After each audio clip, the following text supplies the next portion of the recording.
Okay, when we last left off, there were only 2 games left to go. Let me see here. Oh, wrong way. Yeah, down this side. Okay, cool. It was Madvent 4, End of the Line, which I have played before, but I'm going to play it again. And Make Beautiful.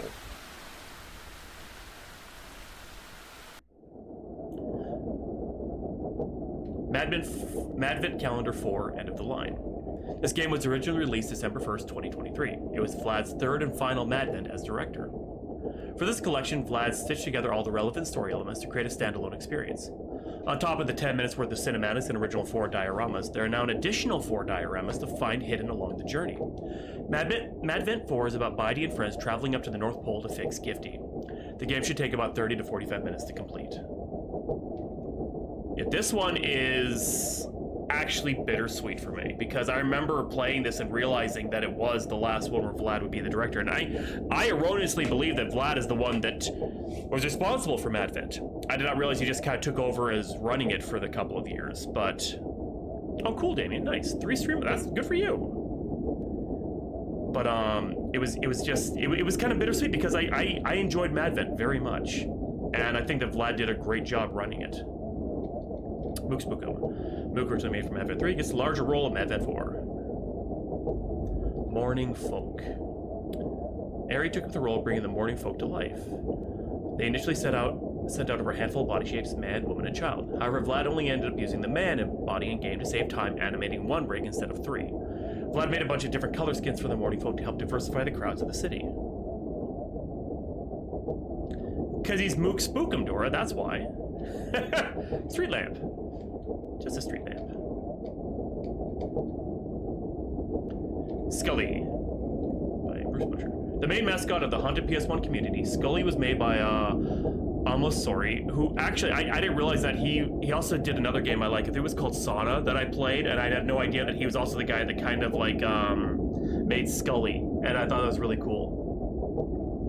Later that year, they branched E3, which is a fun indie take replacement of E3, a legacy game industry convention that was already dying for a myriad of reasons, but COVID-19 delivered the final blow. At some point in 2020, Bryce made a low-poly version of Scully for people to put in their games as an Easter egg. In fact, Scully is one of the original Madvent is in the original Madvent as an Easter egg. Vlad made more of the character in the Madvent story when they took over, made them more of a character. Though in 2 and 3, Scully always showed up at the very end, where in Madvent 4, they are a part of the entire journey. Possum animals. These animals are from Vapor Shark's Possum, which was originally made for 2 Madvent 2 calendar. They make a cameo in Frostbite Forest. Secluded cabin. Captain actually gave Vlad a little trouble, as the shaders they used didn't like the original texture's icicle soft transparent edge. Vlad cleaned up the edges to be harsher so they would act as cutouts instead. That's cool. Nintendo glitch. This model was made for an art test Vlad had for Dreamfield. Vlad didn't end up getting the job. The game on the screen is the OG Final Fantasy as that is what Sonya says she's playing in the intro. However, the glitch was made before without intent to put anything on the screen. The screen is bisected and reflected. Oh, I see. I was like, that looks a little... now I see why. Okay, that's cool. Sonya. From Arcade Woe, now in 3D. Vlad modeled her to align more with their concept art of the character rather than Z-Bill's rendition.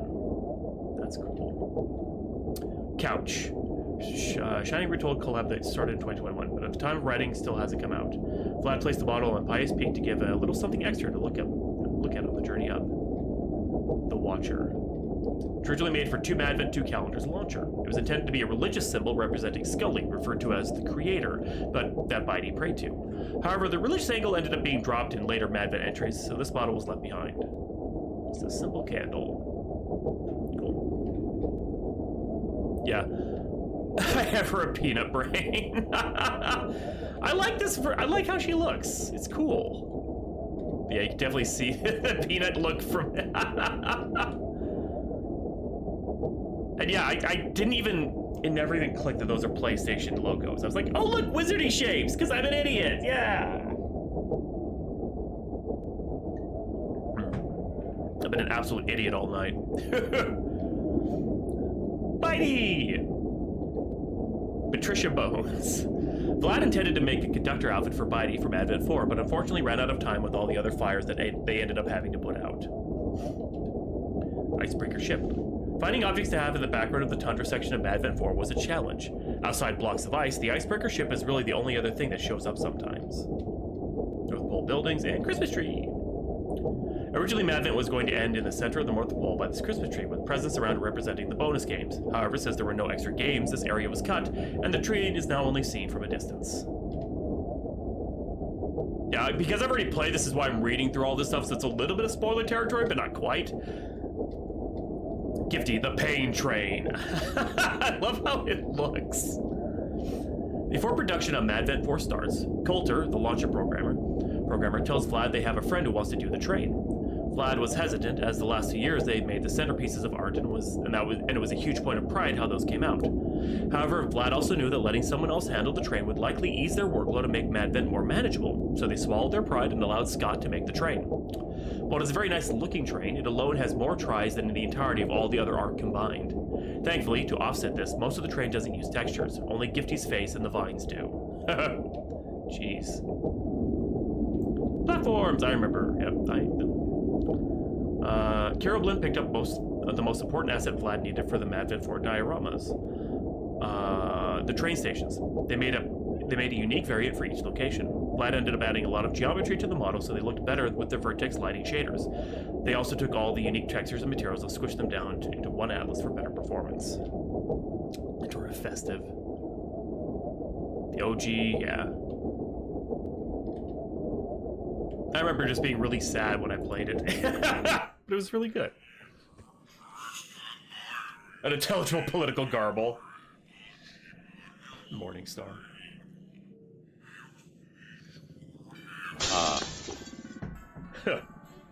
I was watching that. Not anymore, nerd. Ha! What happened to the TV? Gifty was being a pest. Let me down, or I will burn this place to the ground. Of course.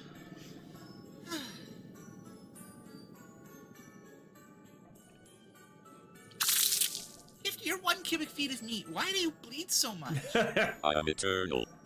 An eternal pain in the butt. Yeah, it is. Put me down. Sorry, bud. Can't trust you to roam free. I will gnaw on your kneecaps, you witch. Remind me, why don't you keep Gifty in the sack anymore? Meet The cute. bastard ripped a hole in it somewhere. If I put it in, who knows where it'll end up? I don't want another New Spook City incident. I suppose not.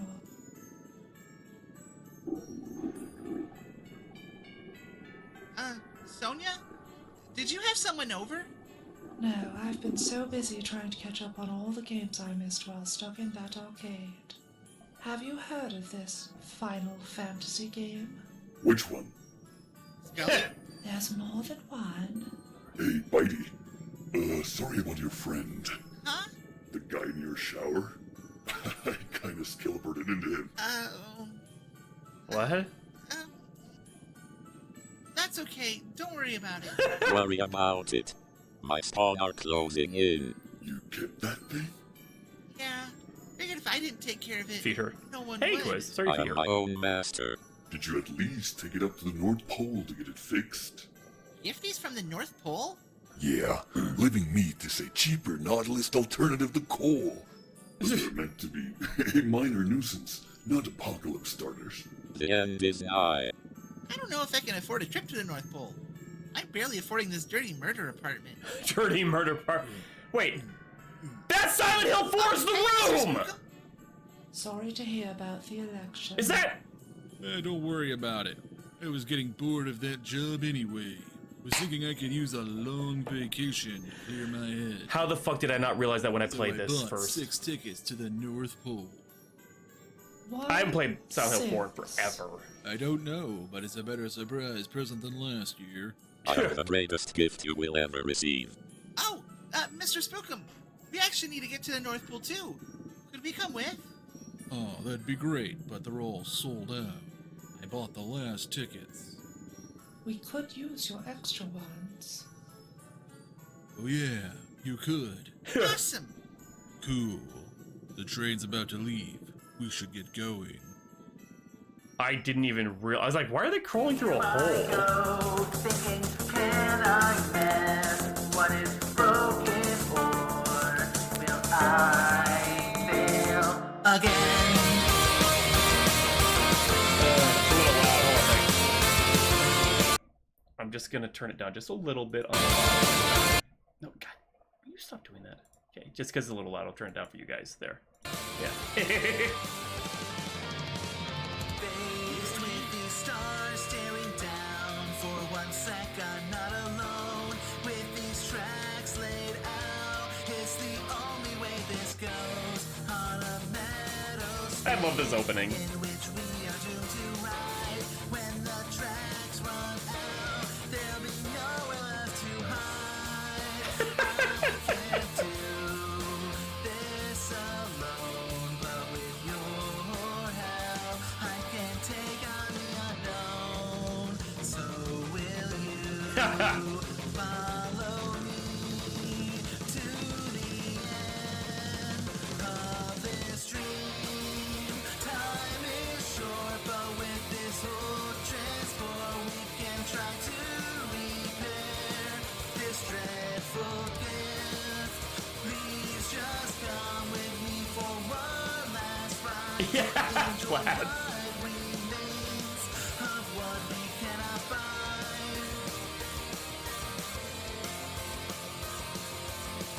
I agree, actually.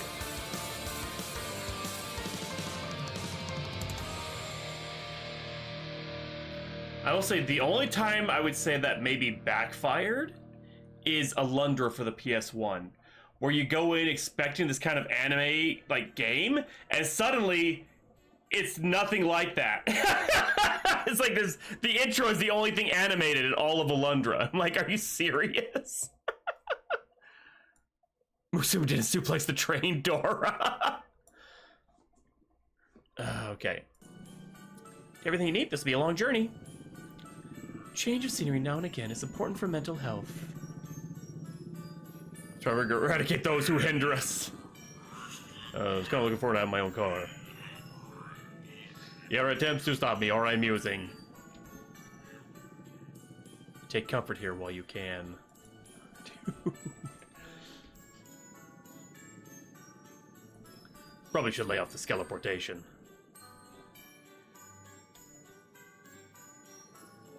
Travel to Snowdust City Station. It's okay to be afraid, but don't let that stay your feet.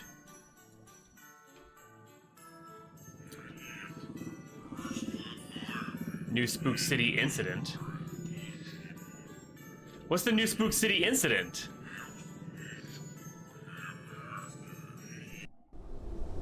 Check it out. Oh, I get to just fly around the, okay. That tells me, okay, cool. I was like, how do I know when to go back? That's cool. I get to just explore the... Neat.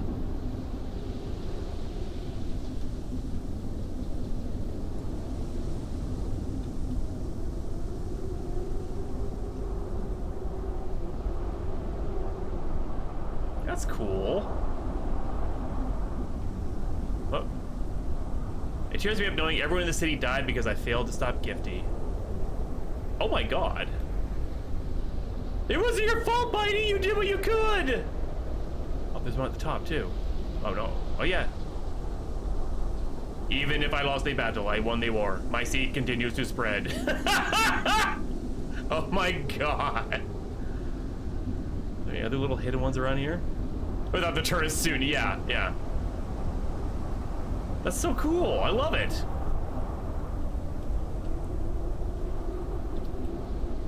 I'm going to assume those are the only two little stained glass Gifty. God. Alright. Travel to apartment. Alright, let's get on our journey.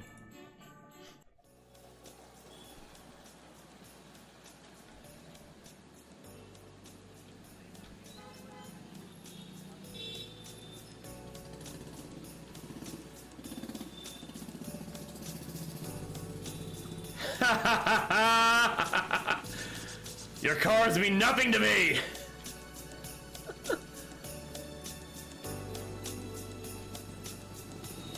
Oh, this used to be a nice neighborhood. Yeah, I went around when I first played this, like trying to find out if everyone says something. Gifty's taking over the trains. So far they've been good, but I'm so nervous. You look tasty. Okay, Dora. Have fun. Oh, I'm Skelly.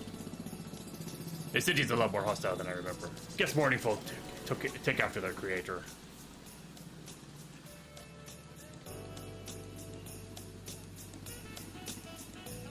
Go away. It's amazing how portable games are now. Disgusting. Okay, fine. Wow. You suck too, dude.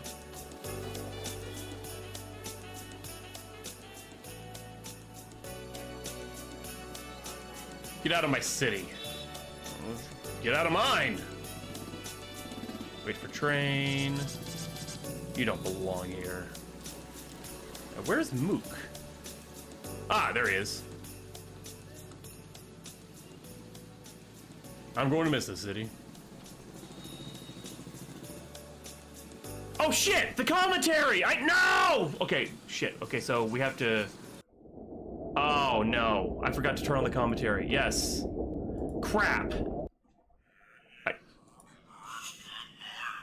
We'll skip it, because we already watched all that. As much as I want to watch that again. Okay, I completely forgot about that, yeah. This is some deep lore. Basically, Fever Dream Johnny made a jam game, Cougar Pressure, that had these creatures called morning cubes, as in to mourn a loss. For one reason or another, they started getting referenced in other games, like Bryce's Mysteries under Lake Ophelia. When Zebo and I were working together on Arcade Woe, and we're thinking of characters to put in for that, they offered Morning Finger, which was kind of like an alternative to the Morning Cube. I thought that was fine, and in that discussion, Zebo brings up that Gifty is related to the Morning Cubes. So, in Madvent 3's Merry Crisis, I make a Morning Turret to fight against, and the story is that even though Mega Necrosis is defeated, its flesh still infects all of the citizens, turning them into Morning Folk, which you see a lot of in the city portion of this game. And now that a majority of the population is Morning Folk, they want to be represented by one, which is where Morningstar comes in, a play on the mace weapon's name, though this bit requires one to remember that Mook Spookum was the mayor of New Spook City in Madvent 3, which, on release of Madvent 4, it seemed that everyone kind of forgot he was even a character. Not to blame them, he literally had like 2 lines at the start and a mention at the end of 3. I was glad I got to give him a little bit more screen time in Madvent 4. I assumed Morningstar was Lucifer. I thought it was basically Mayor Lucifer.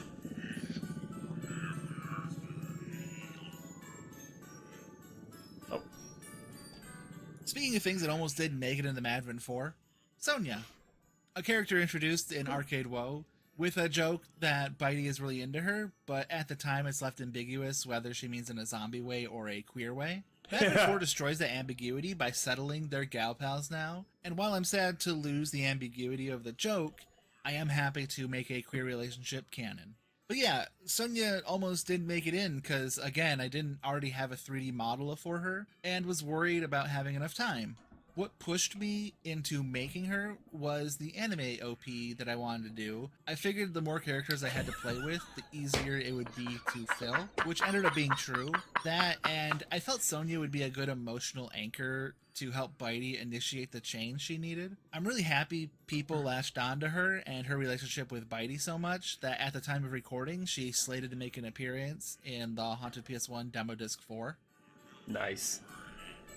What was I gonna say? Yeah, Lucifer, like the morning star, but it's not spelled like morning. It's actually like time of day morning, you know.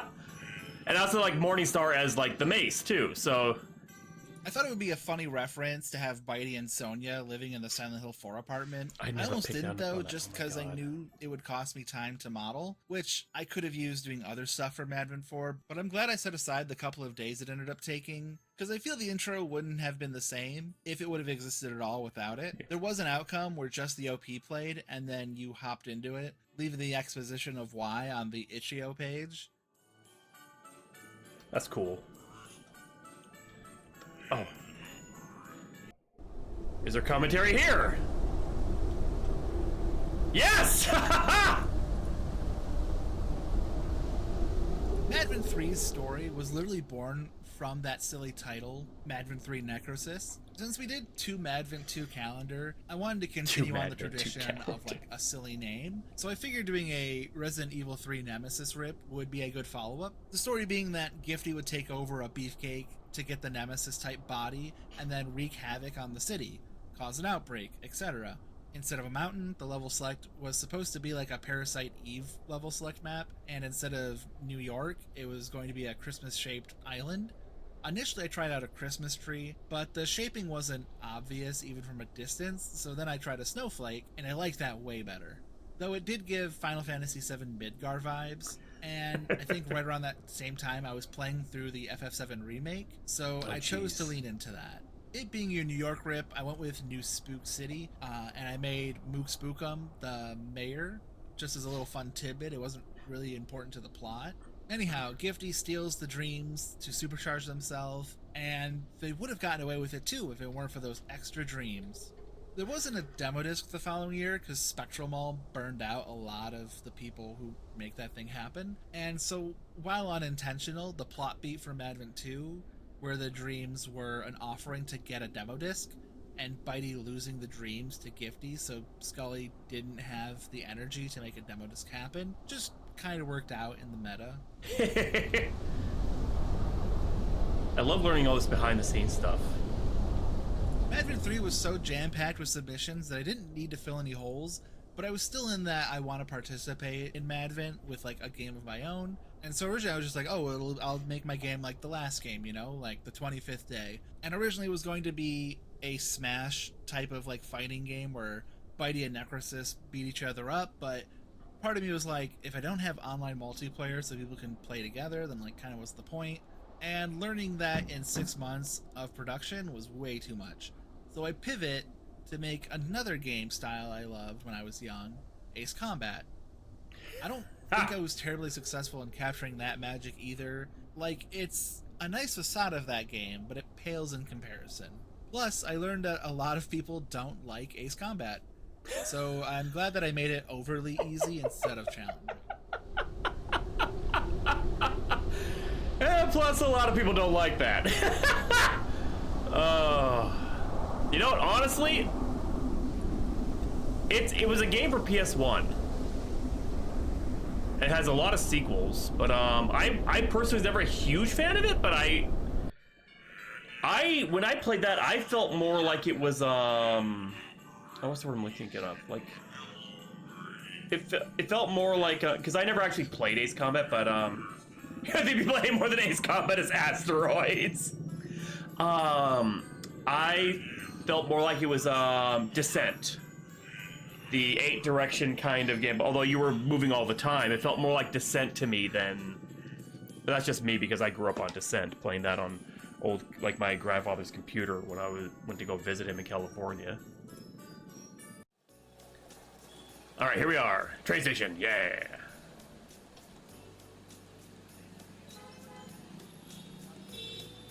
Whoa, whoa, whoa, whoa, whoa.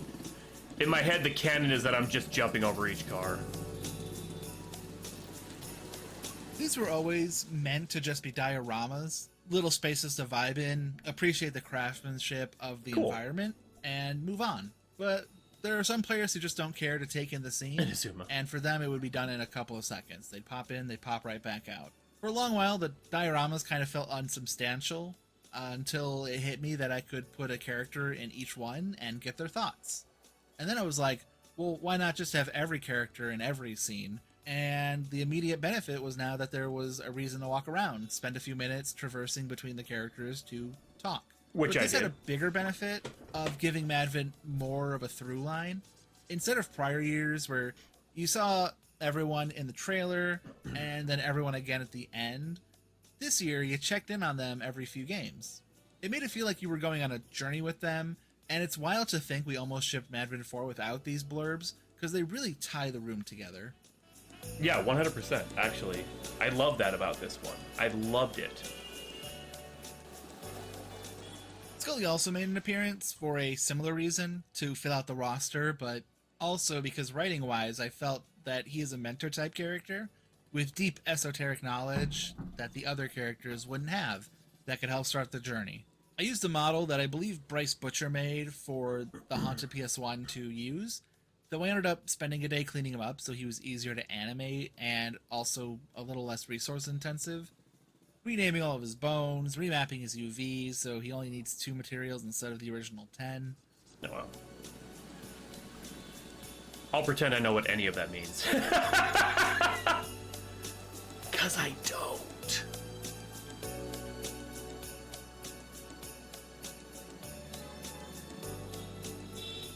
Oh, there's... How do I get to that one?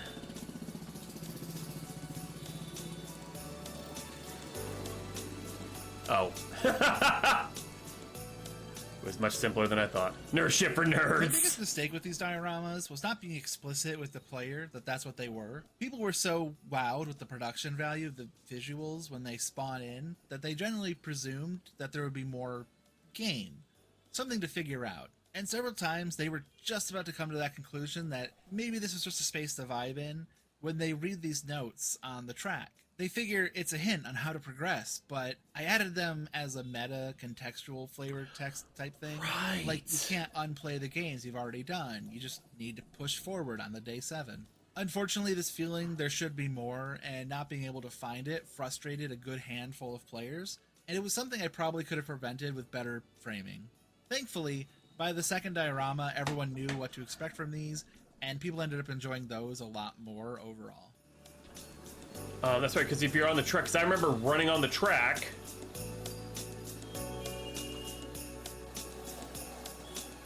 And, like, dialogue should pop up. I think, I can't remember. Yeah. Let the tracks take you there. There's no fighting fate. So I thought, oh, hey, So when I went forward and I couldn't move anymore, I'm like, oh, okay. At least I think I knew what to do, but, you know, probably not.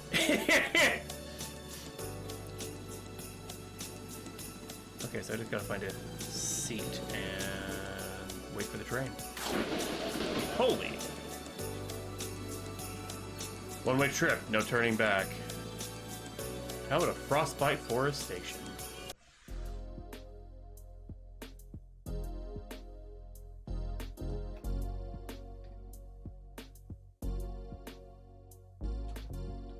Things aren't right here. Please listen to me. Time is running out.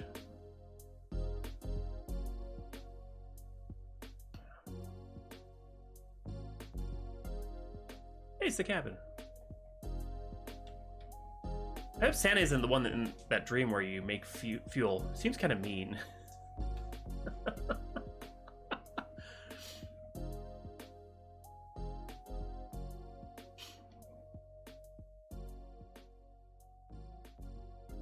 You're trespassing. Travel to that guy's house. What? Joke's on you. I ain't got nothing. Hey, it's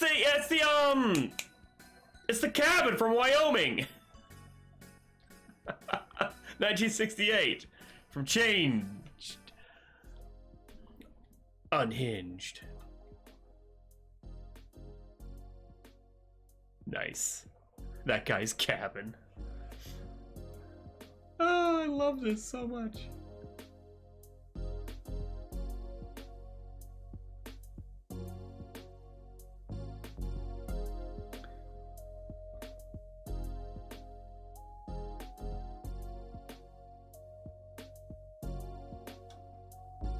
I don't usually take this much time off. It's nice slowing down for a minute. So Madvent 2, we had a lot of games finish at the last second, and one game that just didn't, which forced me to fill that hole at the speed of sound.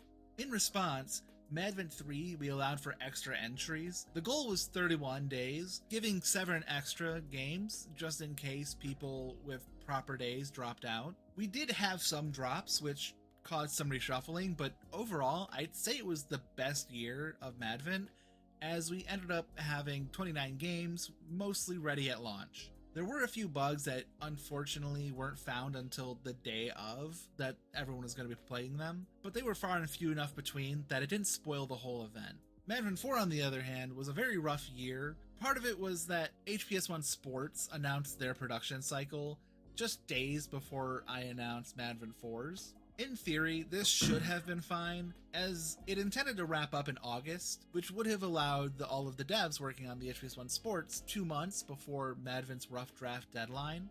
But as with all collab productions that aren't Madvent with its rigid release date, it got pushed back a month, so it ended in September, and all of the devs who wanted to do both suddenly felt that 1 month wasn't enough time to make a game, so we lost a lot of our most active developers. That Part of it's my own sucks. fault, though, as I was trying out this new deadline process where we'd have a rough draft done at the beginning of October so that we could polish it up into a final product by sometime in November and then launch with no hiccups in December. Or if we didn't have enough, I could just cancel ahead of time.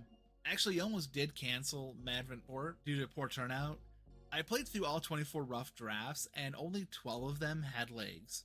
But of the 12 without legs, I had faith in enough of the devs to get legs by November that I presented the problem to the entrants to vote if we should push forward or postpone to next year. Which in hindsight was a little silly because the 12 games that were ready were like, of course, I want to push forward. And the 12 games that weren't ready No, we were should cancel, yeah. overconfident in their abilities to be ready. Oh, When we jeez. launched, 6 of those 12 would not be ready and drop out. I'm very proud of the 6 who did manage to pull through, but it was very stressful on me having to cover 6 holes to reach the conceit of the Advent calendar.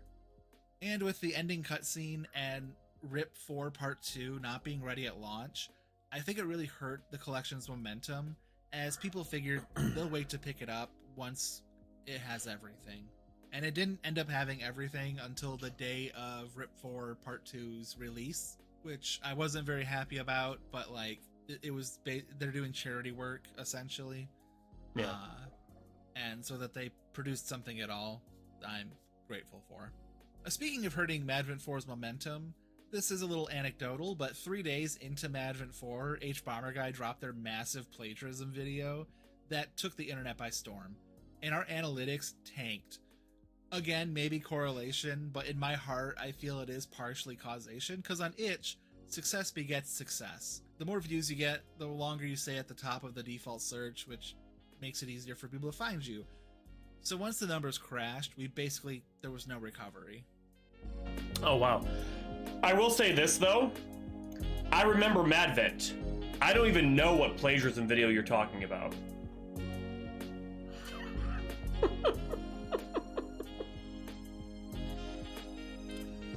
I can still see New Spook City's glow. Wonder how far we'll have to go to escape it.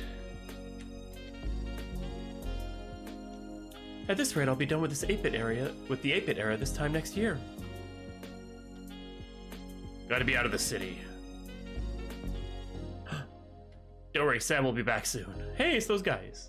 In an attempt to ease my workload, I brought on a bunch of other artists to help fill out these biomes. One of them was Vapor Shark, who had developed a few games H-Bomber for Madvent, videos? namely Possum, which was one of my absolute favorites from 2 Madvent 2 calendar. So imagine my surprise and glee when they sent me the animal friends from Possum to fulfill the animal's request. I'm a big fan of adding little references, and I was very happy I got to add this one here. They're not that hidden, but the way that people usually spawn on this map and bounce to the 4 main characters meant that there was like a 50-50 chance people would see these little critters. There's also Jay the Bird hiding on this map by the crossing device, and even fewer people saw him. Yeah, I'd be the one.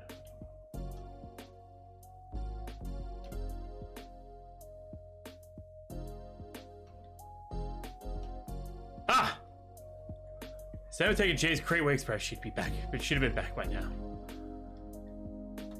So what do you mean at... Wait, what? Who's H-Bomber? Es Mañoso! It reminds me of video plagiarism and how rampant it was with large creators, and it sparked a large wave of people looking over each other with more. Oh, I don't remember anything of that. I must have just glossed over that. I wonder if that's about the time I quit. I like left Twitter too, because I know. Okay, and I also, I'll be perfectly honest, I'm the kind of person where if I see a video that is like an essay type video, but it's like a really long one, I don't even bother. I'm like, I don't have that kind of time. I'd rather play games than have it be on in the background. There's other things I'd rather have on in the background, that sort of thing. So now I remember, yeah, I think I remember it was a super long video and I just like completely glossed over it. There it is. Chilled Coast Station. After Madvent 3, I realized that trying to do a whole game and all the launcher art and running the event was too much. So for Madvent 4, I had no intention of making any games, but after the first draft submissions, it was clear we were going to be stretched thin as we had gotten exactly 24 entries, which was good enough. But if my prior years as director had taught me anything, it's that a few people were going to drop out. Thankfully, the concept of Madvent 4 being a train traveling meant that I had 4 biomes, which could be turned into dioramas. I could split it up into 1 to 4 games, depending on how many dropped, which I think ended up being 6. Thankfully, the programmer Coulter had a bonus game that was going to be a part of the launcher that could become a day of itself, and the RIP devs could split their game into 2. Splitting it into 4 parts kind of worked out just because there were 4 carts, and so we were able to place a station at the end of each one. That's cool. Sucks that you had to go through all that to get this out. I look forward to. What are some of your favorite games? The Longest Journey, Mega Man 2, and actually, Walking Dead Season 1. Actually, to seriously answer this, Walking Dead Season 1, Mega Man 2, The Longest Journey, Castlevania Symphony of the Night,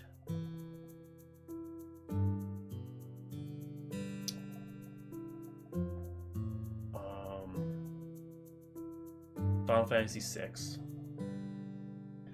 There's a lot. It's hard to... Third and Final Fantasy 3 again. The only one I played. Honestly, the first one, okay, now it's time for me to get all nostalgic and talk about my past. Here's my commentary on Hawk Life. There was a place called Electronics Boutique, which used to be KB Toys and eventually became EB Games. I don't know if they had any correlation to any other company. I don't know if any of those 3 companies came together or if they were owned by one and then just rebranded or not. But it was at the mall, and it was during the iteration when it was Electronics Boutique, and they sold computer games as well as all the other stuff. I distinctly remember, and this is maybe, oh fuck, let me see, what year did that game, hold on a second, what year did The Longest Journey come out? Let's see here.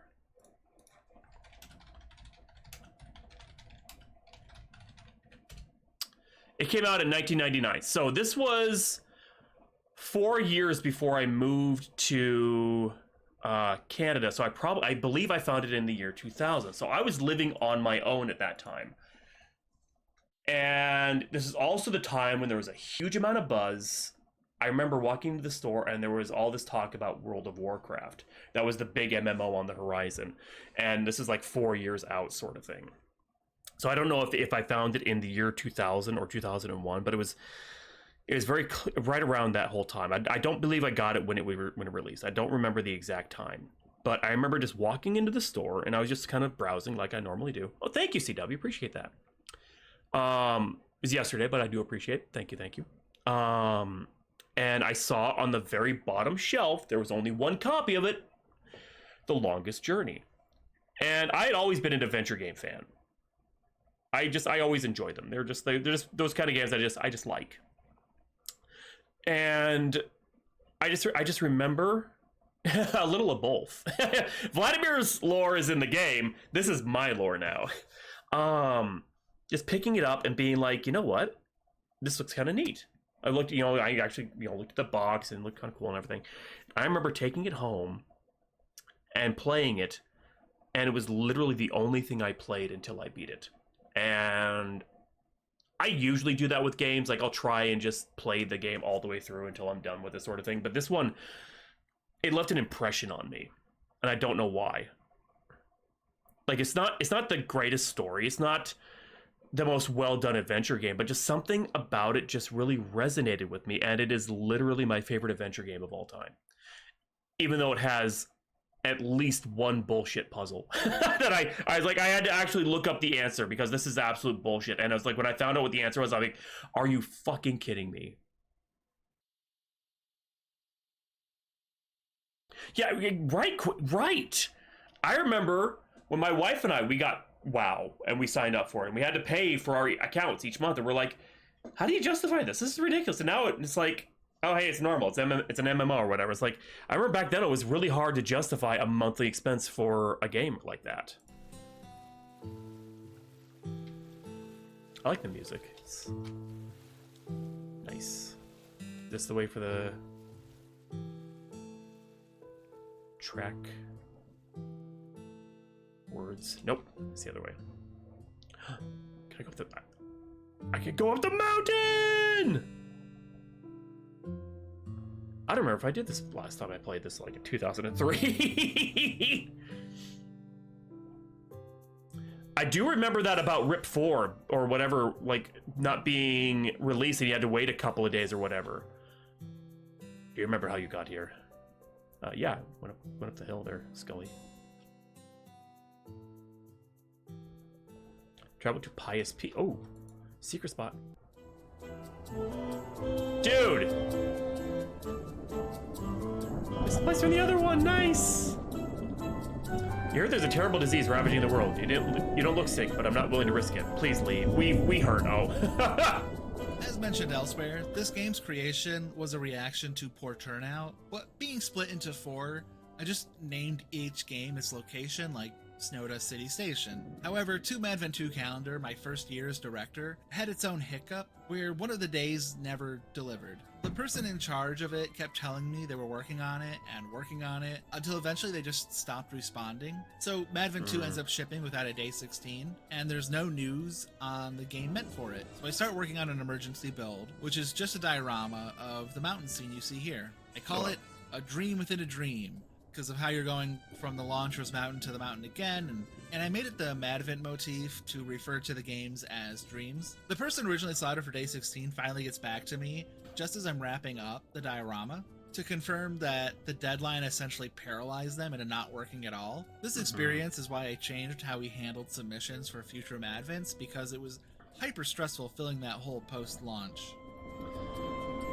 I feel like something like this, personally...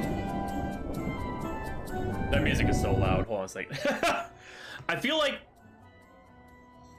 for something like this, I always felt like this was kind of a way for game like developers to showcase their talents, or to show a demo, like, or some kind of game that they're going to be releasing in like either the same style or something like that later on. Like basically a way to showcase themselves. As more or less like an opportunity for them to put forth their best foot. So I always felt like the ones like I have no idea that all this is going on in the background, but I personally would have been like, this is like a serious thing. This is like, even though we're giving it out for free, it's like an important thing. I don't know. I just hearing about all this stuff behind the scenes is just insane to me. Like, because you think, and I always thought that on the outside looking in, it always felt like it was very well put together. I mean, sure, there were games that had demos or had bugs or whatever. That's, whatever. And yeah, exactly, Quiz. Exactly. But on the outside looking at it, I never felt like there were all these problems. You may, at least I will say that those involved really made it feel like a smooth process. And even when the game was like missing from that one, I was like, okay, just wait a couple days. And I was the kind of person where like, I'm not going to play everything all in one day, but that's not the point of a Madvent calendar, or like an actual Advent calendar. Like, you do one a day. So that's what, when I was streaming these, I would do one a day. I would do December 1st on the 1st and the 2nd. And if I missed a day, I would be like, okay, we're going to catch up on the days we missed, and that sort of thing. That's what I loved about this. It's not so familiar. You know what this is?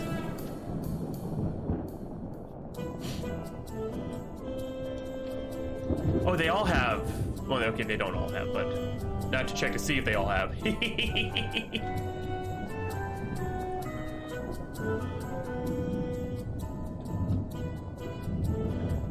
Soon as the world's end already. I really don't want to go this one to go to. That hits hard because I was actually really sad when Madvent stopped. I mean, I totally understand why. I'm not like trying, oh, Vlad, I'm gonna completely guilt trip you into bring back Madvent. But it's like, I totally understand why it had to go away and why you couldn't keep up with it. Like 100%, I do not blame you at all. This is Buddy's hometown. I wonder why she left. It's nice and quiet out here. Madvent's story was always kind of in flux. Year 1, I don't feel there really was anything to latch onto. Like, you play 24 It's games such a cool and then you go concept, into the though. light. I'm not knocking that. It was a simple launcher for what was effectively a community jam with notable devs at the time. But I was taking over, and I really like telling stories. So for Madvent 2, its story was intended to be that Bitey was collecting dreams of Madvent to offer to Scully, the curator, so he would bring about next year's demo disc. She was also tasked with taking care of Gifty, though at the time, I don't think the idea of it being the spirit of Madvent was formed. They were just kind of like a pet more than anything.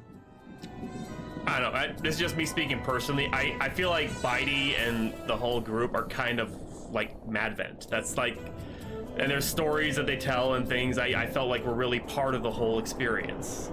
At least, like I don't think I ever played the first one, so I can't comment on that. But the second and the third and the fourth, I like that. I always felt like, am I missing something? Because I don't think I played all the games, at least for the second one. So I felt like I was missing something. And I felt like this is so cool. I love that it all kind of connects together. Like there's this overreaching thing encompassing all these different games. It's basically the box that holds all the little chocolates. No dream you can't have again. I just wish I could change the ending.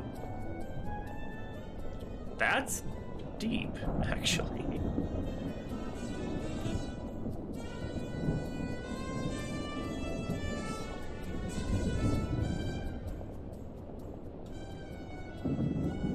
Good memories here. I ate well that year.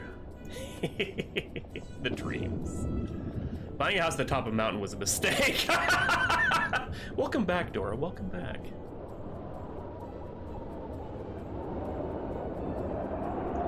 I haven't been here in a long while. Crazy thinking how I got my start here. Just a girl praying to be seen. Nice.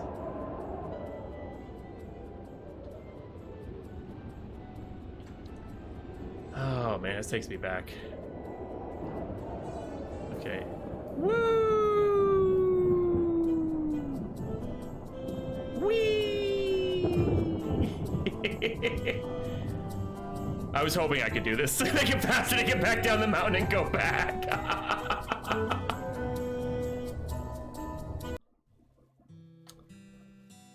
That was cool.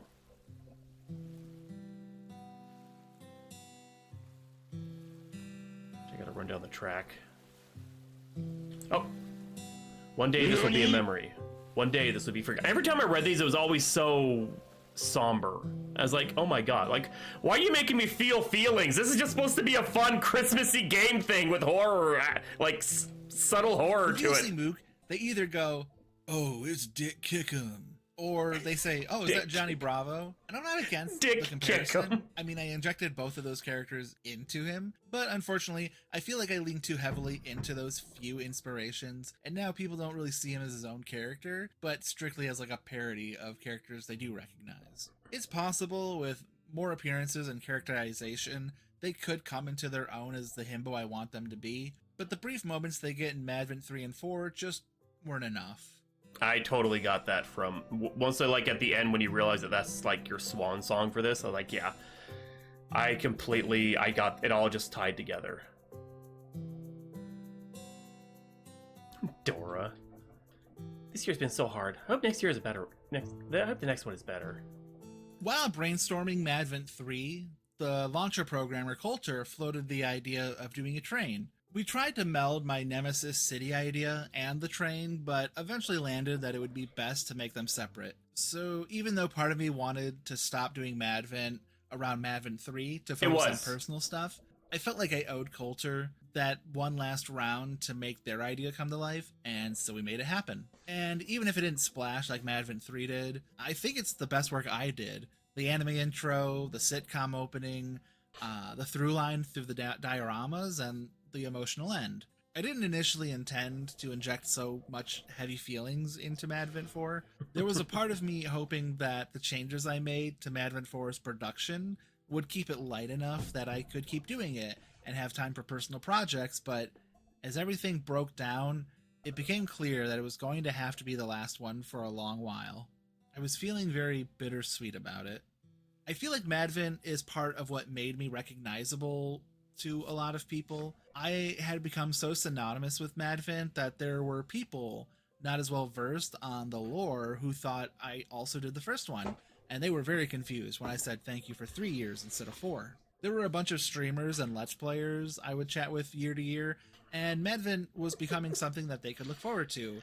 At the time of recording, I don't really know what the future of Madvent will hold. Part of why I made my exit so loud was because I wanted to make it clear as early as possible, so if someone else wanted to make it happen, they knew they would need to step up, so it didn't end up being like in my situation where I didn't start asking until really late into the year. The way things have been going in the server, I do feel that at best, Madvent in 2024 will be a launcherless jam, which isn't the worst fate for it. They were always kind of jam-like in nature.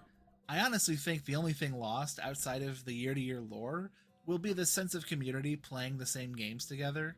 I really like that about Madvent, that every day everyone played this game, and so we could all talk about it, you know? Like, I'll miss that about it. There wasn't anything like last year, right? Like I didn't miss anything, because I remember actually looking for it and being like, maybe there. I didn't find anything, but maybe I did. Okay, I didn't think so. Okay. Wait for the train. Oh, there it is. I am so I click wait for the train and then I don't wait for the train. Cool. Travel to the Nippy North Pole Station. Like, this is the kind of thing where I personally would love to have been able to step up, but I wasn't part of the community at all. And I also don't know anything about programming or coding or modeling or any of that. I'm like, there's no way. No. But I always wanted to do something similar to the launcher games for other, like, I was thinking, like, because I do a lot of RPG Maker games, I thought that would be really cool to do something for RPG Maker games that are more unique and interesting and not just, you know, the standard cookie cutout type of game.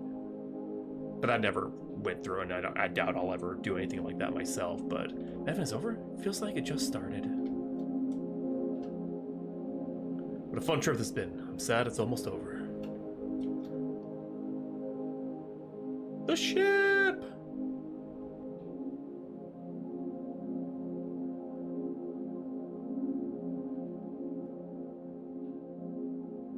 I remember playing my first like haunted PS1 jam, like where it was like a launcher thing. You got to click on the different things. And I'm like, this would be so cool to do. And I'm like, I don't have any fucking idea how to do it, but it'd be so cool to do. I feel that's something that's very necessary if you're gonna do something like this. So you need to have knowledge of what you're doing and how to do it. Aurora Borealis at this time of year. Oh, you just walk around the ship. Okay. Just backbone door launchers. Cool. I'll have to look that up. Whee!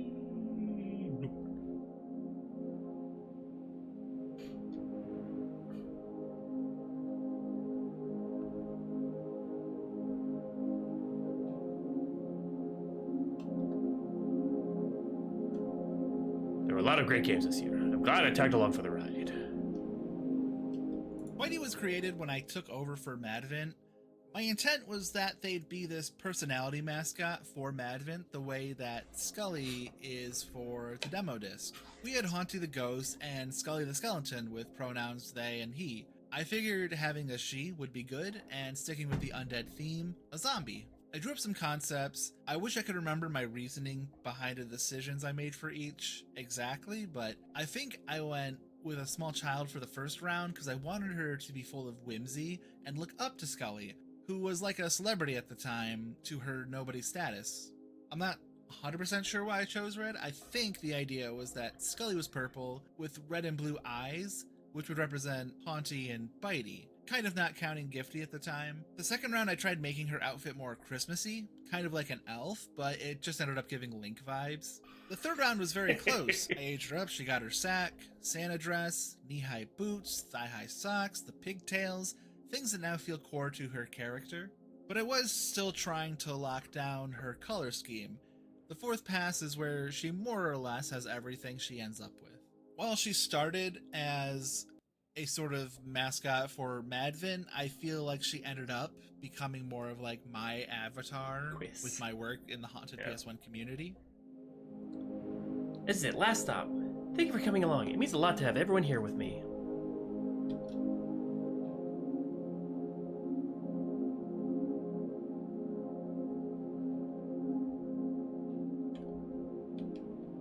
Gifty was originally created by Zebil, and I don't think it shows up in the actual launcher of the original Madvent calendar. It's just like in the title gift and the trailer.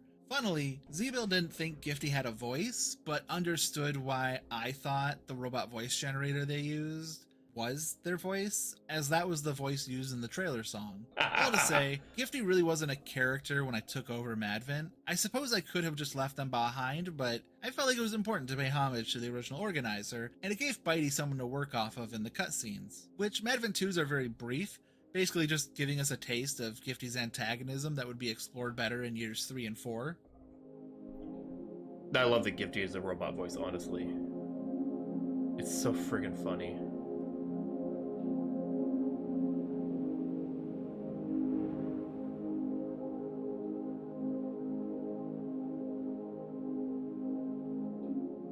Is there any text on this track? I can't remember if there was or not. I don't think so. Damn, you just keep going! And no, you can't. Oh! I found the end of the... Right? It's also the dialogue too. It's just I will end you all. I will burn this place to the ground. It's just such violent like expletives. It's just such a robotic monotone voice. I had to eat. I was clicking up. Okay. All right, here we go. Travel to the North Pole. I like how it looks.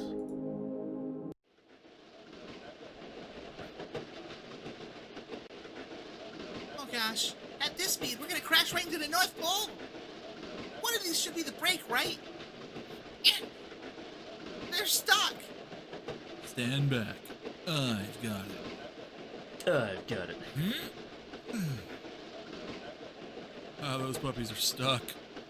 What are we going to do? Maybe we could ask it to slow down. Not a chance in hell.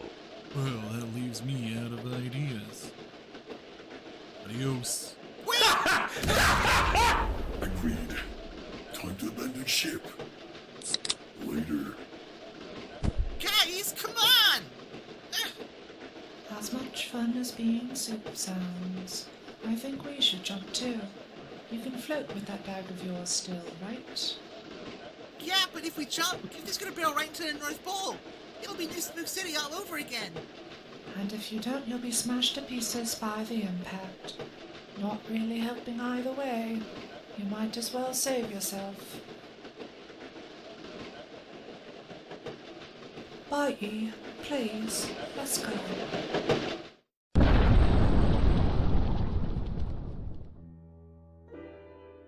Madvent 4, end of the line.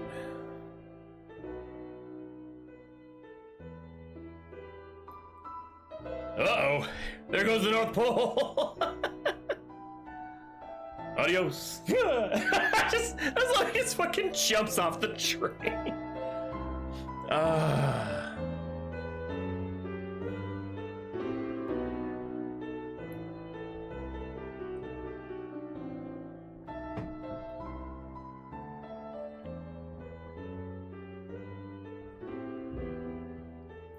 Chris missed the post-credit scene. I'm the one who always watches special things for my mom, the haunted PS1 community. The burning sound, no! And you. Oh my god.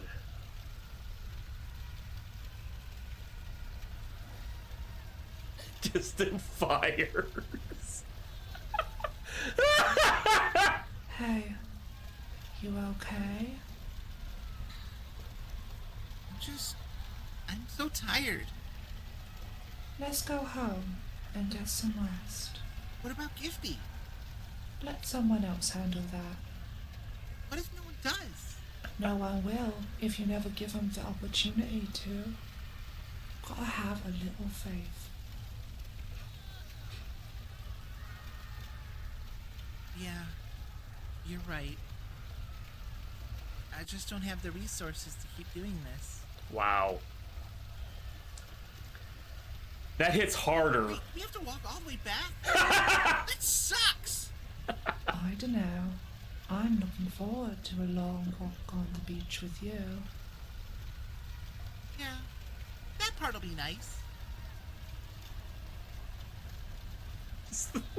Burning and screaming. Where do you think you are going? I'm going home! You would abandon me. You always were an awful mother. I did my best! You're the one who's always blowing things out of control! Blame me when you shaped me into what I am. I was trying to fix you! I really wanted you to be manageable. But you failed. Haha. I am too powerful to be controlled. My spirit can never be broken. Good. I hope it never is. I hope you go on to haunt the people of this world for many more years. But I won't be your keeper anymore. What? I don't know what our future holds. Maybe we'll cross paths again. Maybe we won't. But I doubt I'll ever be able to forget you. Goodbye, Gifty. Even though you're not good for me. I still love you. Gross. Wait. What? Gross. Wait. Come back. Your suffering isn't over. You are as broken as I am. You will continue to hurt even if I am not the cause. Yeah, probably.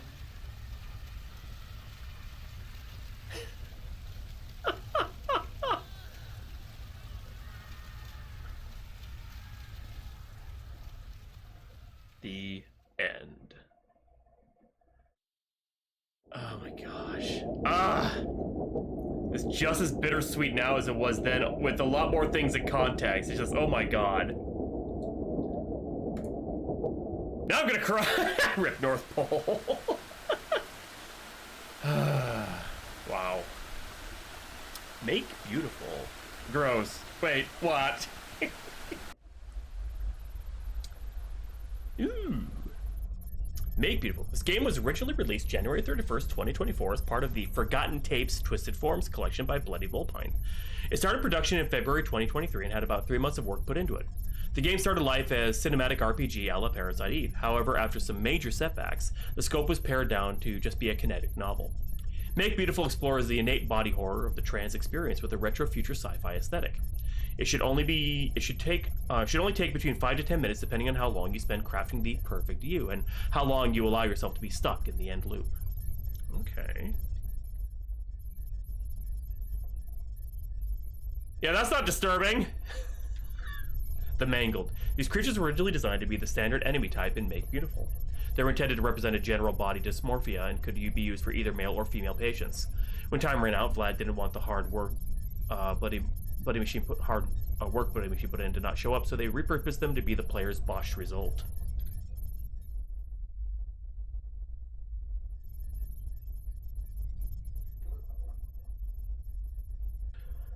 I wonder what that's supposed to be!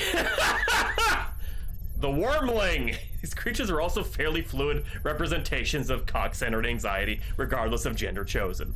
The fear of being penetrated, the disdain of being reduced to a penetrator. One of Vlad's favorite features of this creature is its tail looking like feet melted together. Wait, what? Oh my god, I didn't even notice that. Ew!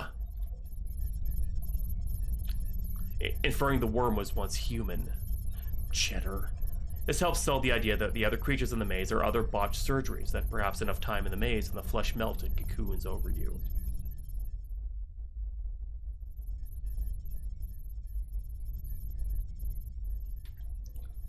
Squidward face? The player. Investing the player into how their character looked essentially makes or breaks the metaphor Vlad was attempting to sell, which meant giving the player a lot of options and settings to toy with. To achieve this, Vlad spent the first month learning blend shapes with this model. The one on the left is every setting at 0, where the right is every setting maxed out. Vlad is happy with how it came out, though they learned so much in the process of making this that they're excited to give it another go in the future. That's cool. Honestly, character creation is usually people's favorite thing about games, if that gives you that option. Oh, this is the OG cover. Oh, okay. Thank you for choosing Make Beautiful to assist you with becoming your ideal self. The only thing between you and perfection is one transformative surgery. The flesh you're born with doesn't have to be the flesh you die in. Really can't tell what this game is supposed to be, and I love it. Cheddar. OG cover.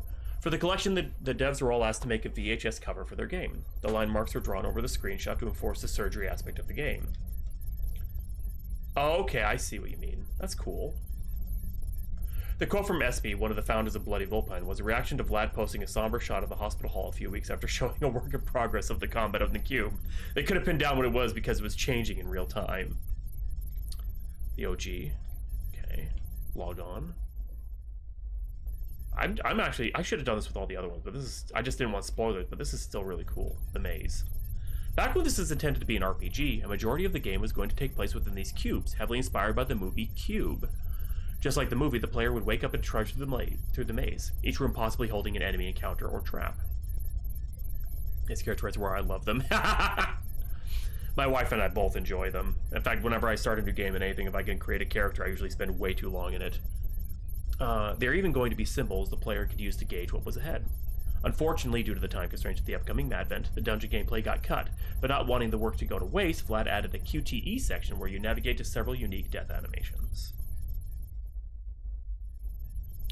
Environments. In spite of being a big fan of futuristic settings, Vlad doesn't often attempt to make them as they find it hard to visualize. That said, they decided to give it a shot for Make Beautiful as it made sense for the story.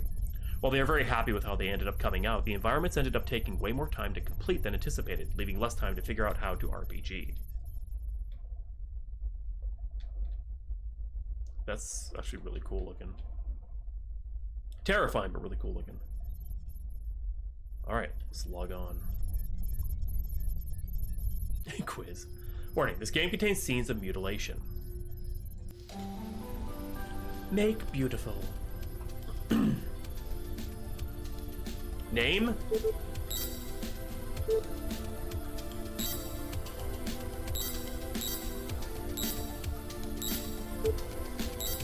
I'll be male. Okay, actually here. Hair, okay, hairstyle, let's see here.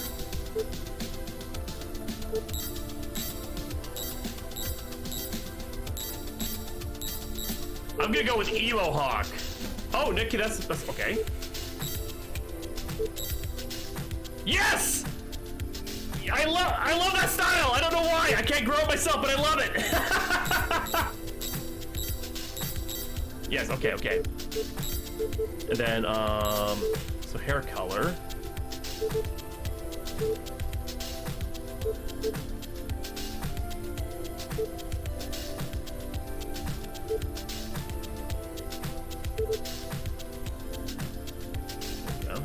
Striking resemblance. Okay, skin. There we go. Eyes. Okay. Body. Broad shoulders. This hawk has no boobs, I'm sorry. Okay, there we go.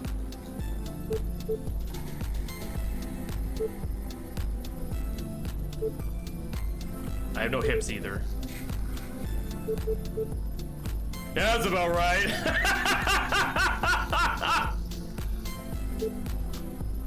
We all know I've got a flat ass. Nice hourglass figure. Oh no, Dora! Stop it. Get some help. Okay, face. Okay, here we go. Flat. Okay, eyebrows.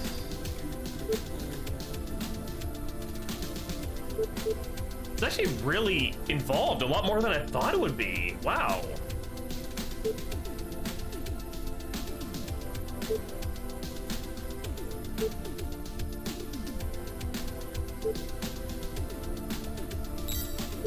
Cheeks and nose, okay, cheek. My disappointment is immeasurable. My day is ruined. High cheekbones. Okay. No shape.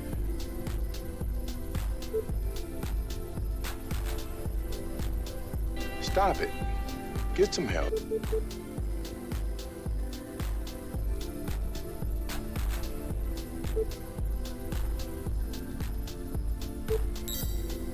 Right, this reminds me of Skyrim. But we lost Hawk, God. Okay,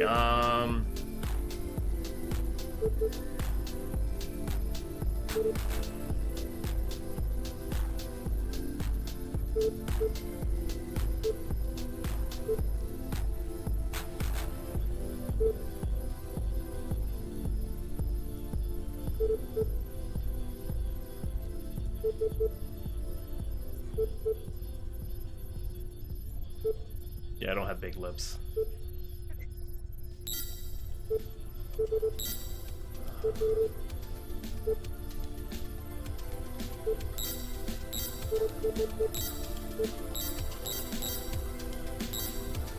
Huh?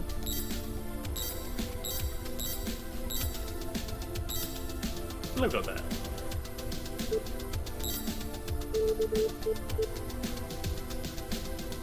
There it is. The perfect me. Thank you for filling out your ideal self form. We know you can't choose the body you were born with, but you can decide to change it.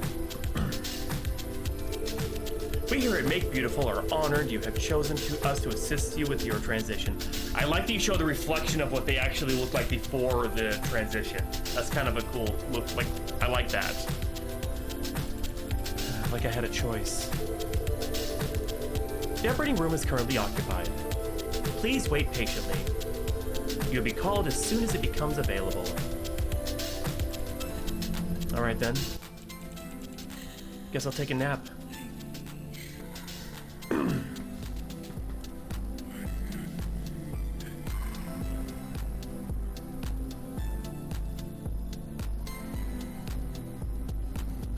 I like that all we did for hair was basically just get a haircut.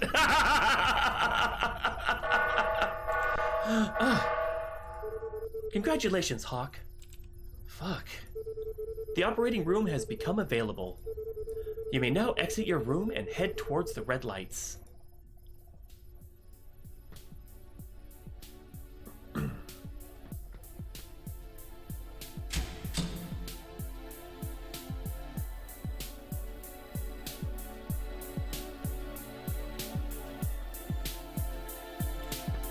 Like, you know, this isn't actually, like, technically a game, but medieval times, that's Make Beautiful. You really have a really good way of doing your cutscenes, Lhore. Like, a really good way of presenting them. I like Carl Barnes. Also design of models, Blood Machine. Like, I mean, you could argue till the cows come home about whether a kinetic novel is or isn't a game, but like the way you do your cutscenes, yeah, really solid work.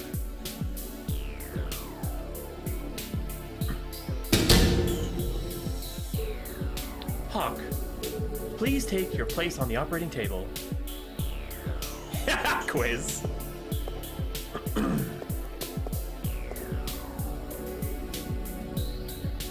Yeah, the music really ties everything together too. Like, It's top-notch all around. You appear tense. Do not worry, Hawk. We have performed this surgery more times than you can count. All you need to do is relax. A dose of Zydraddle will help. The big-ass needle! Please hold still. Ow! Just a pinch. Like hell that was. You should begin to feel yourself becoming heavy. Please remain on the table and count back from 10 with me. 10, 9, 8. I don't hear you fucking counting. 7, 6, 5.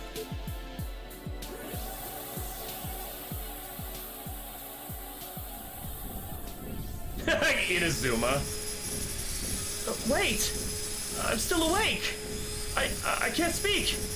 I can't move! Please. Patient's vitals spiking. Administering extra dose of Zydraddle. Honestly, this is a huge fear of mine. A huge fear of mine. And it's happened to me a couple of times at the dentist. Like, I haven't, like, gone under, but I have, like, gotten to the point where I still feel way more than I should feel. Oh, God, that... So I'll never have surgery in my life.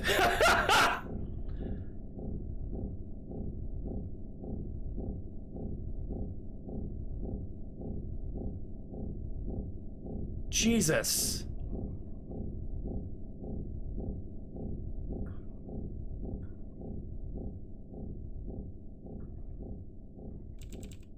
Oh, God. What happened?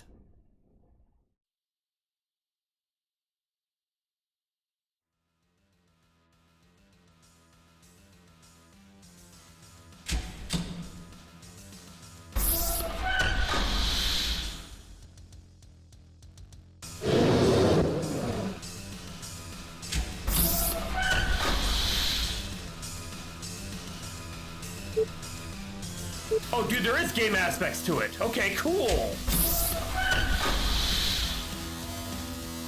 Let's go middle.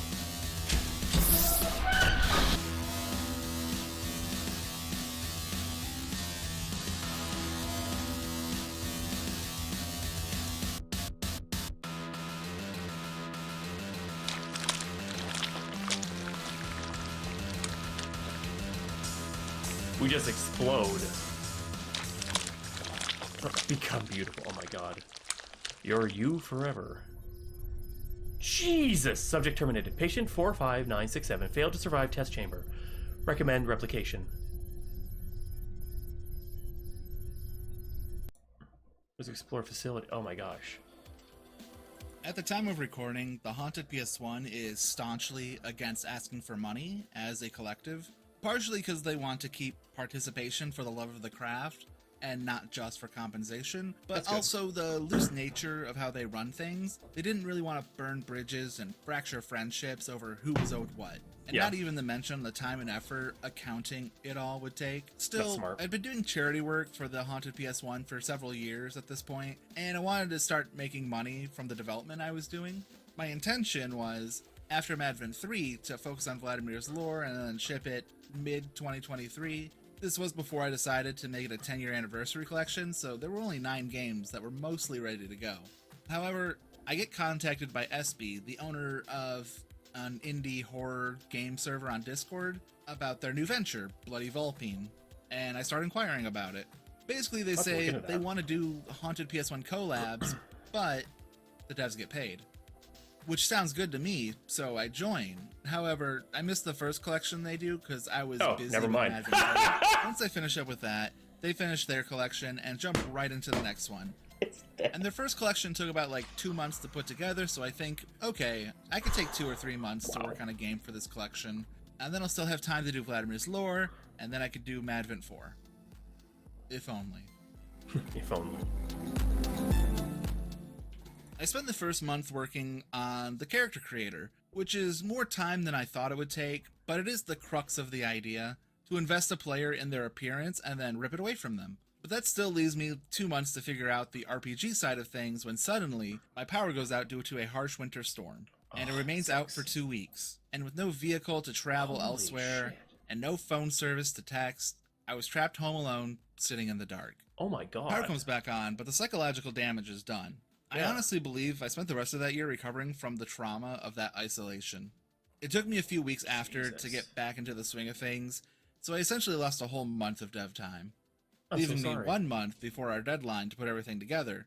I suddenly feel I won't be able to do my original vision justice, so I dropped the RPG stuff and just focus on the intro sequence.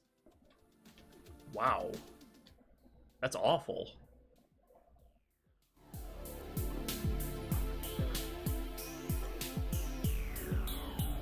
The collection's theme was body horror, and I figured transness is a body horror, so I wanted to make something working with that. Make Beautiful was originally going to open the same. You make a character, the game reveals basically the opposite of what you wanted, and you're getting surgery to change. But after getting the shot, the player would freak out and fall off the operating table, and then pass out where the machine couldn't reach them. Then they'd wake up in the cube maze dungeon, like the final game, but instead of being a mangled, they'd mostly be the same, outside the arm with the shot having mutated into like a fleshy gun blade. Then the main game was essentially going to be a dungeon crawler set in a cube maze, where you'd fight monsters, avoid traps, get treasures to level up and upgrade your weapon arm. And with every level, your character would slowly morph into your ideal self. However, by the end, not all the attributes would shift. The idea being, like with a real transition, there are parts of you that are immutable. And the game would be about finding beauty in this real version of yourself. The final boss essentially being your idealized self, but even after defeating them, the dungeon doesn't end. Because the work one puts into being trans in this society never really ends. Even if it does become easier with time. I'm still gutted I didn't end up making the game how I originally envisioned. I still think the concept had so much potential to shine. I imagine one day I'll try it again, next time without such a harsh deadline. That's actually a really cool concept.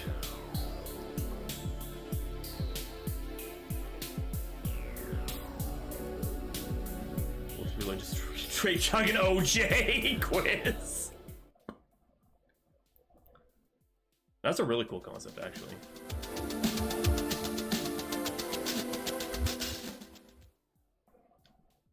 Oh, dude, there's more to explore. Sweet. I was like, okay, how do I get out of here?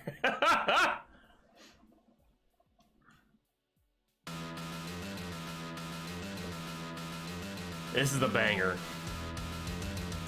Originally, there were no choices in the ending. You woke up, you got chased into the blue room, and the spikes killed you. The end. Oh, jeez. However, the other devs of the collection all said they felt that it was a very sudden ending, that it felt incomplete.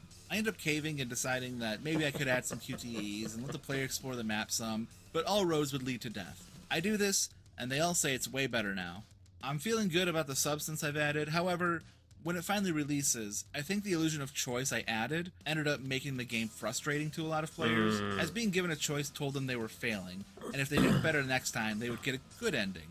They'd loop and repeat until they were frustrated into giving up, and I hate that, especially when paired with Madvent 4 suffering a similar no clear ending, making players bumble around for way longer than they're meant to, hoping to find more content.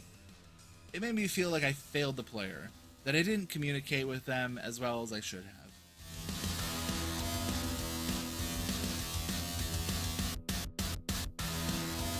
Look, it's the BB monster. That's terrifying, actually. It reminds me a lot of Tremors. Hey, it's the room we died in, I think. Or close. I wasn't the only one who had major life hurdles happen during the production of the second collection. While the original deadline was May, that ended up getting pushed back to June, which was when I finished mine. There were a few devs who needed even more time, so the deadline became when it's ready, which wasn't strictly true. 6 months after that, we ended up releasing without one of the games, promising that it would come out at a later time. The hope being that it would cause a second surge of players to check it out, which it did, but it also hurt our initial launch far worse. As many players said, I'll wait to pick it up when it's completely ready. Some of the streamers even asked how long I thought it would be, because they only play things once and would rather wait a few weeks so they could cover the whole thing. While the reviews are mostly positive, it didn't end up selling well compared to the first collection. Between my years of Madvent and the Twisted Forms collection, I learned the lesson that you can't launch half-baked. Your opening weeks are so important, and missing content pushes players away to wait. And because of how many things are vying for our attention, a huge content update isn't often enough to grab the attention of players you lost in your initial launch. It's the big reason why I pushed Vladimere's Lhore back to October from my planned release of September, so I could finish up the museum. But I suppose the bow on this little story is a month later, Bloody Vulpine essentially disbands as a producer because the person who is handling the accounting side can't afford to handle the money anymore. So it ended up being a kind of short-lived collective.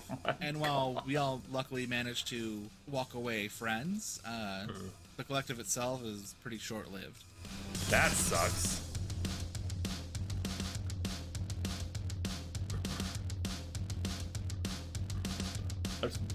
It's like losing music and run around. So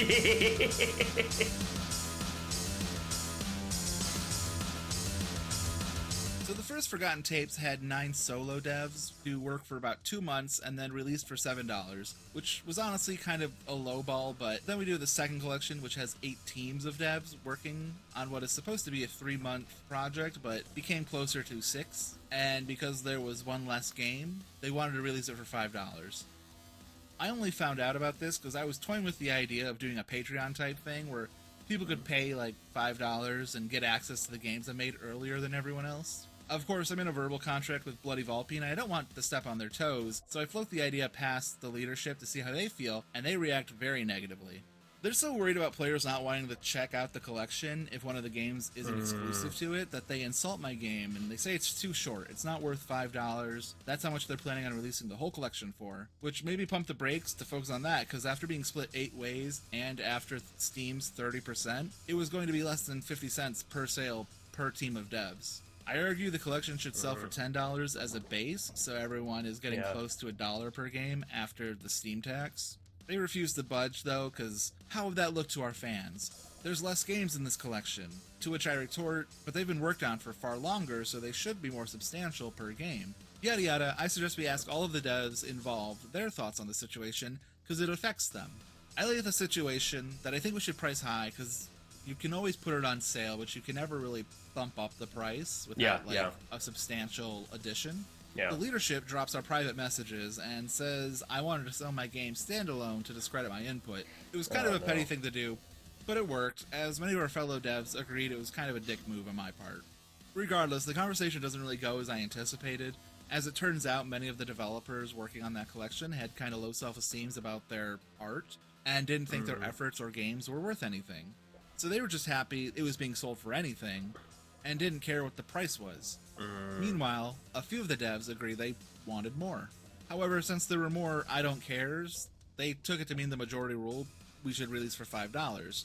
To which I state, okay, then I'm gonna have to pull Make Beautiful out of the collection because I can't in good conscience let all the work go for 40 cents a copy. I'd be better off selling it on its own or maybe putting it in a collection that I'm working on. A few days later, another member of Bloody Vulpine's leadership comes back and asks if I'll stay if they sell the collection for $10, to which I say, yeah, that's all I was asking for. I mean, I totally understand that. It kind of gets to the point like, okay, yeah, you want to get your game out there, you want your game to be seen, but at the same time, if you're only making pennies on the dollar, is that really worthwhile? Now, if you all are doing it as an agreement, like, hey, you know what? This is how we know we're just doing this to keep up operational costs. We're not going to actually take any money from this. Whoever's running it, we make sure it's very transparent what they're doing with that money because somebody's going to get paid at the end of the day. But it's all for like operational costs. We're just doing this for the love of it, but we want to get it out there and get more eyes on it. And Steam is a great way to do so. That's where you have like contracts and agreements and things like that to really put it forward. But like when you're just kind of doing, if you're only getting, it's like a publisher coming in saying, hey, we'll publish your game for you. We'll sell it for $10. Steam will take 30% of that, so that leaves $7. We'll take a 50% cut because we're the publisher, we're doing all the work, and you now get $3.50 for your game. Whereas if you self-publish, you may sell less copies, but you get to choose what the price is. You take everything except Steam's cut. And then you have more options of like putting it at other storefronts if you're able to, like itch.io selling it on itch as well. You could do your own sales, you can do your own thing, you could do collections like, hey, I have a Patreon, if you want early access to this game or you want to see behind these scenes, there's this. You're not beholden to whatever they're deciding for you. So there's a lot of pluses and minuses to both things, but oof, but it, like them kind of I'm just saying this because I don't know Vlad well at all. I just know them as a cool dev that I came across because of Madvent, who joined my Discord server, and I was like, oh my god, it's Vlad! Wow! I was like super stoked. It's like, oh my god, this is so cool! Somebody famous is here! That's how I viewed Vlad. As just a famous type quote-unquote dev, like more popular than I'll ever be, and is like gracing my, little corner of the net with their presence and their, whatever. And I love Senpai No. Exactly! That's how I feel about a lot of devs I come in contact with, because I feel like the work they put into things is so impressive and so cool. Like, this whole collection has been great.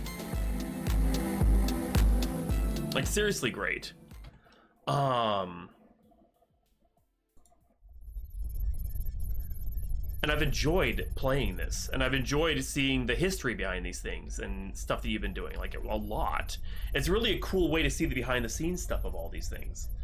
I should have bought this last year, to be perfectly honest. I feel kind of bad that I didn't get it sooner and started playing and streaming it sooner. But this is such a good collection. Yeah, exactly. Yeah, I respected their work, and then they're like suddenly in my Discord, I'm like, what the fuck? This is awesome! Yeah! We made it, baby! That sort of feeling, But no, this whole collection has been, honestly, a treat. An absolute treat to play and experience. And I'm so glad I did it.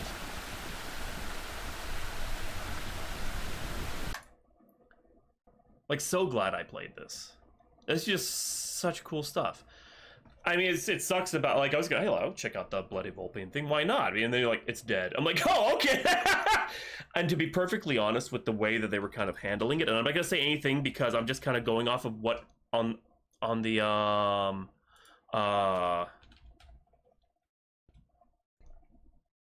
like what was on the surface, but I totally understand why it didn't really go through very well.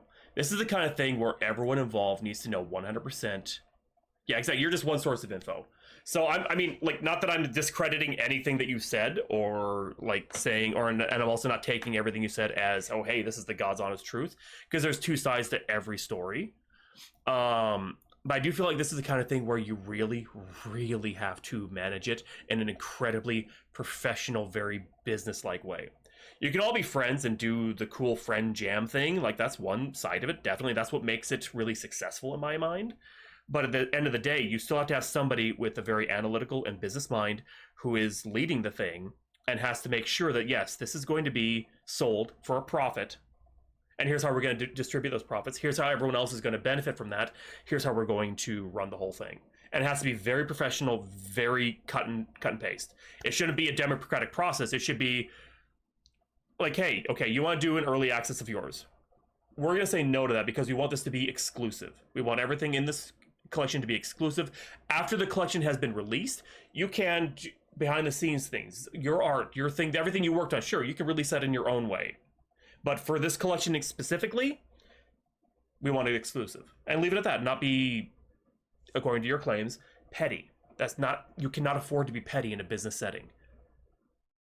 That will cause it to fail every time. Because if somebody starts to get emotions beyond, like, okay, here's what needs to be done properly for business so everyone has a fair share and a fair go of it, you cannot be petty. Oh, God, no. You need to be very, very succinct, very cut and paste.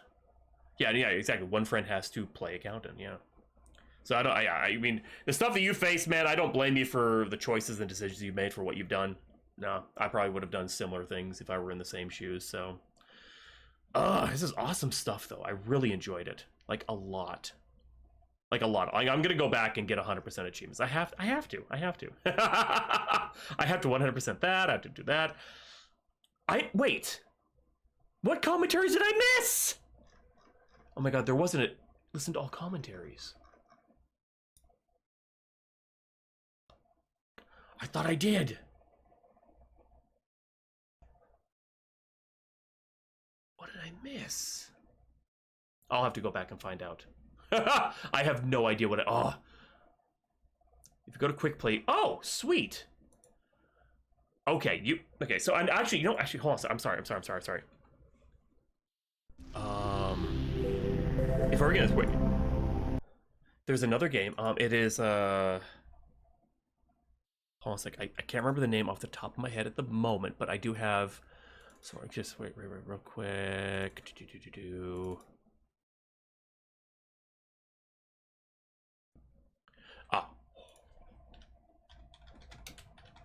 When you were talking about releasing things in stages and having it all ready to go, this is honestly, in one of my opinions, a perfect example of like kind of that. What could be bad about that? I love this game. This is a really cool thing, and it's kind of similar to what you've done, except they're releasing games as they're creating them, and it's still in early access, and they're basically bit by bit by bit giving it out. And the thing is, I agree with, hey, you should have everything out at once. But the other thing, it's really cool to see it grow. And when I get an announcement or like a notice because I'm following it, oh, hey, there's a new update and it's a new fucking game and I get to stream that. I love that. So it can work both ways. I think for something like this, where it is literally like a collection and as the game grows, a lot grows with it. I like that. But I do understand how you were saying it, and I said that was the example of a bad way of doing it. I don't mean that at all. And honestly, I hate that it only has 9 reviews. It needs more reviews. This is such a cool collection. But I meant to say this is actually a good way of doing that, I would say. It's done in early access, so you know going into it, it's not finished. And I do know a lot of people are like, oh, I'm gonna just wait till it's done. But the thing about this is, oh, I didn't even realize you you already own this game. Yeah, the framing is very important. If you just release it and they're like, oh, well, this part's coming out later, people are going to forget about it. You can't just do a major content update unless like people are expecting that. Like, yeah, just really, really cool stuff. If you're glitching my day, I gotta say, I really like this one. Oh God, yeah.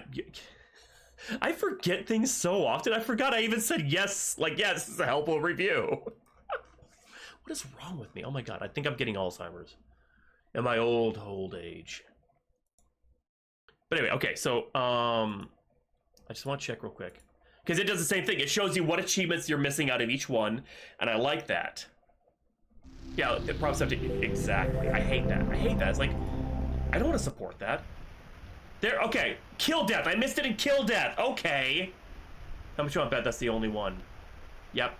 Oh no. Oh, first encounter. Okay, there's an ending I missed, so I missed. Okay.